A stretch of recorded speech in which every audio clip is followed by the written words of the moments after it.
9 ছাত্রছাত্রী রুম্পাস লার্নিং হাবে তোমাদের স্বাগত। আজ আমি তোমাদের সেকেন্ড টেস্টের জন্য পরিমিতি যে পার্টটা আছে সেটা শুরু করছি। প্রথম আছে পরিমিতির পার্টে আছে ত্রিভুজ, চতুর্ভুজের ক্ষেত্রফল ও পরিসীমা। ত্রিভুজ ও চতুর্ভুজের ক্ষেত্রফল ও পরিসীমা। আজ আমরা জানবো এই চ্যাপ্টারটা সম্বন্ধে কিছু তথ্য। এটা কোন ক্লাস? ক্লাস 9-এর জন্য। তো প্রথমে জানবো যে চতুর্ভুজের ক্ষেত্রফল ও পরিসীমা।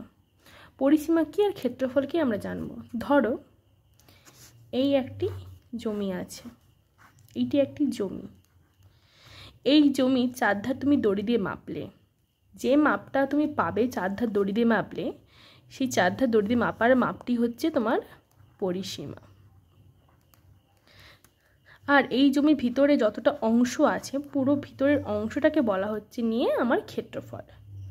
তো পরিসীমার ক্ষেত্রফলের মধ্যে তফাৎ তোমরা বুঝতে পেরেছো নিশ্চয়ই, যে পরিসীমা হচ্ছে শুধু বাইরের চারধার আর ক্ষেত্রফল হচ্ছে ভিতরে পুরোটা নিয়ে, মানে কতটা জমি চাষ করেছো, সেই কতটা জমি মানে তুমি ভিতরে চাষ করছো, তো সেটা হচ্ছে তোমার ক্ষেত্রফল। আর তোমার বাইরে চারধার মানে কতটা তুমি বেড়া দিয়েছো বা কতটা তুমি হেঁটে পার হলে। আল থাকে না জমিতে, আল হয়তো শহরাঞ্চলে ছেলেরা জানবে না। তো যদি তুমি ধরো এটা একটা টেনিস গ্রাউন্ড ধরতে পারো, টেনিস গ্রাউন্ড, তো টেনিস গ্রাউন্ড চারধারে যে বর্ডারটা দেওয়া ওইটা হচ্ছে তোমার পরিসীমা। আর কতটা গ্রাউন্ডের মধ্যে তুমি টেনিসটা খেলছো সেটা হচ্ছে তোমার ক্ষেত্রফল। ঠিক আছে, এবার এর কিছু সূত্র আছে। সেম ত্রিভুজেরও, ত্রিভুজের চারধারে কতটা জায়গা তুমি মানে কতটা জায়গা জুড়ে আছে ত্রিভুজটা সেটা হচ্ছে তার ক্ষেত্রফল। আর তার চারধার হাঁটছো তুমি কতটা জায়গা নিয়ে বা কতটা পরিমাণ তুমি হেঁটেছো সেটা হচ্ছে তার চারধারের পরিসীমা বা তিন ধারের পরিসীমা। তো তোমাদের কিছু সূত্র দেখাই, আমি বইয়ের মাধ্যমেই দেখাচ্ছি। তোমরা দেখতে পাবে বইয়ে প্রথম পাঁচটা খুললে 202 নম্বর পাতায় তোমার আছে আয়তাকার যদি মাঠ হয় তার দৈর্ঘ্য প্রস্থ যদি এটা হয় তার পরিসীমা সূত্র দেখতে পাবে, তার কর্ণ দেখতে পাবে। কর্ণ সূত্র পরিসীমা সূত্র দেখতে পেলে তার পরের পাতাতেই দেখতে পাবে একটা বর্গাকার মাঠের ক্ষেত্রে তোমার দেওয়া আছে বাহুর দৈর্ঘ্য যদি এ হয়, কারণ বর্গাকারের চারটা বাহুর দৈর্ঘ্য সেম, তাই জন্য বর্গাকার মানে যদি এ হয় তাহলে তার পরিসীমা আর কর্ণের দৈর্ঘ্য তুমি পেয়ে যাবে। এরপর তোমাদের আরও কিছু আমি দেখাচ্ছি। এরপর তোমাদের দেখাচ্ছি আমি ত্রিভুজের ক্ষেত্রে। এবার আমরা তো চতুর্ভুজ আয়তক্ষেত্রের ক্ষেত্রফল আর বর্গক্ষেত্রের ক্ষেত্রফল জানি, তাও তোমরা অনেকে হয়তো ভুলে যেতে পারো, আমি আবার দেখিয়ে দিচ্ছি। আয়তক্ষেত্রের ক্ষেত্রফল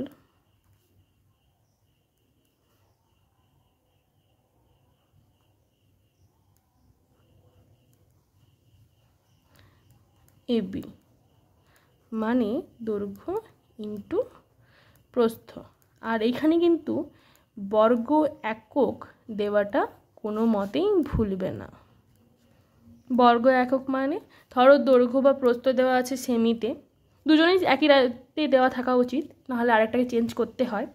তো দৈর্ঘ্য বা প্রস্থ দুটোতেই সেমিতে দেওয়া আছে, তাহলে একটা বর্গ সেমি হবে। দুটোই মিটার দেওয়া আছে তো বর্গ মিটার হবে। এই বর্গ কেন হচ্ছে বলো তো, এইটা একটু দেখে নাও। বর্গটা তোমরা হয়তো ভাববে যে দিদি কেন বর্গ লিখবো, তো বর্গ কেন লিখছি, আমরা যেমন 2 × 2 করি 2 স্কোয়ার, এটা মানে কি বলি 2 এর বর্গ।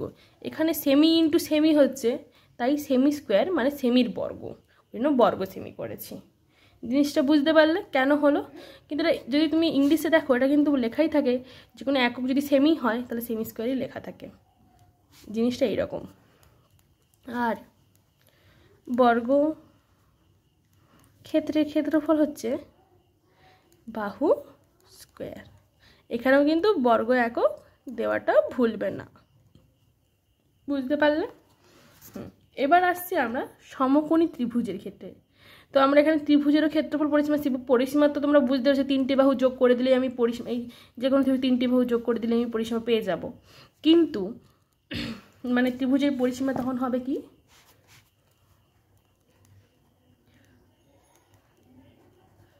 ত্রিভুজের পরিসীমা সমান ত্রিভুজের তিনটি বাহুর যোগফল। ত্রিভুজের তিনটি বাহুর যোগফল ত্রিভুজের পরিসীমা। সে যে কোনো ত্রিভুজের ক্ষেত্রে এটা সেমই হয়। এবার তোমাকে আমি দেখাচ্ছি সমকোণী ত্রিভুজের ক্ষেত্রফল কী হয়। হাফ ইন্টু সমকোণ সংলগ্ন বাহু, মানে এইটা তোমার একটা সমকোণী ত্রিভুজ হলে এইটা যদি আমার এ হয় এই দৈর্ঘ্যটা, আর এই দৈর্ঘ্যটা যদি আমার বি হয়, তাহলে হাফ ইন্টু এ বি। সমকোণ সংলগ্ন, এটা হচ্ছে সমকোণ সংলগ্ন বাহু। আশা করি সমকোণ ত্রিভুজের ক্ষেত্রফলটা তুমি বুঝতে পেরেছো। এবার আসছি আমরা সমদ্বিবাহু ত্রিভুজের ক্ষেত্রফল। সমদ্বিবাহু ত্রিভুজের ক্ষেত্রফল কি? হাফ ইন্টু ভূমির দৈর্ঘ্য ইন্টু √, সমান বাহুর একটির দৈর্ঘ্য স্কোয়ার মাইনাস ভূমি দৈর্ঘ্যের অর্ধেকের হোল স্কোয়ার। মানে এইটা যদি আমার সমদ্বিবাহু ত্রিভুজ হয়, তাহলে এর ক্ষেত্রফল হবে, প্রথমে হাফ দেব, দিয়ে গুণ করে লিখব এই ভূমির দৈর্ঘ্য, এইটা ভূমির দৈর্ঘ্য ইন্টু √ দেব সমান বাহু দৈর্ঘ্যের একটি, যে কোনো একটি নেব, একটি বাহুর দৈর্ঘ্যের স্কোয়ার মাইনাস ভূমি দৈর্ঘ্যটা তার হাফ তার স্কোয়ার। বুঝতে পারলে?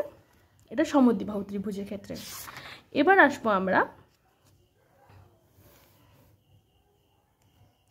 যে কোনো ত্রিভুজ, মানে ধরো তোমার হয়তো বলা নেই, এমনি নর্মাল একটা ত্রিভুজ বলা আছে, যে কোনো ত্রিভুজের ক্ষেত্রফল হাফ ইন্টু ভূমি ইন্টু উচ্চতা। এটা মেনলি তোমার বিষমবাহু ত্রিভুজের ক্ষেত্রে পালন করা হয় বা মান্যতা দেওয়া হয়, যে হাফ ইন্টু ভূমি ইন্টু উচ্চতা। বা যে কোনো ত্রিভুজ বাহুর দৈর্ঘ্য এ বি সি, তার ক্ষেত্রে তুমি লিখতে পারো এইটা, যেখানে এসটা কি, যদি তার পরিসীমা দেওয়া আছে। যদি কোনো ত্রিভুজের তিনটি বাহুর পরিসীমা দেওয়া থাকে, তাহলে তুমি নিঃসন্দেহে ক্ষেত্রফল বার করতে এই সূত্র প্রয়োগ করতে পারো। এই সূত্র কি?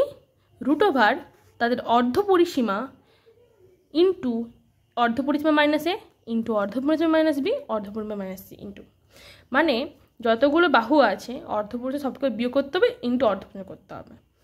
এইটা এই সূত্রটা। আবার এইটাও অনেক ক্ষেত্রে কাজে লাগে, এটা মেনলি বিষমবাহুর ক্ষেত্রে কাজে লাগে। সমবাহুর ক্ষেত্রে তুমি এই সূত্রটাই প্রয়োগ করতে পারো, ভালোভাবে হয়ে যাবে। আচ্ছা, তো এই যে আমরা যে ত্রিভুজের ক্ষেত্রফল নির্ণয়, এই সূত্রটা এইটাকেই বলা হয় হেরনের সূত্র। তো তোমাদের অনেক সময় হয়তো শর্ট কোশ্চেন দিল যে হেরনের সূত্র কোনটা লিখো, তখন তোমাকে লিখতে হবে এইটা। ঠিক আছে, এখানে কিছু প্রয়োগ আছে, তোমরা প্রয়োগগুলো দেখে পড়ে বুঝতে পারো। তো 9 অতটা প্রয়োগ ইম্পর্টেন্ট হয় না, 9 মেনলি আমাদের যে চ্যাপ্টারগুলো থাকে সেগুলোই বেশি ইম্পর্টেন্ট হয়, প্রয়োগটা অতটা ইম্পর্টেন্ট হয় না। তাও তোমার যদি কারো ইচ্ছে থাকে দেখতে পারো, কোথাও যদি বুঝতে না পারো আমাকে জিজ্ঞেস করতেই পারো, অসুবিধা নেই।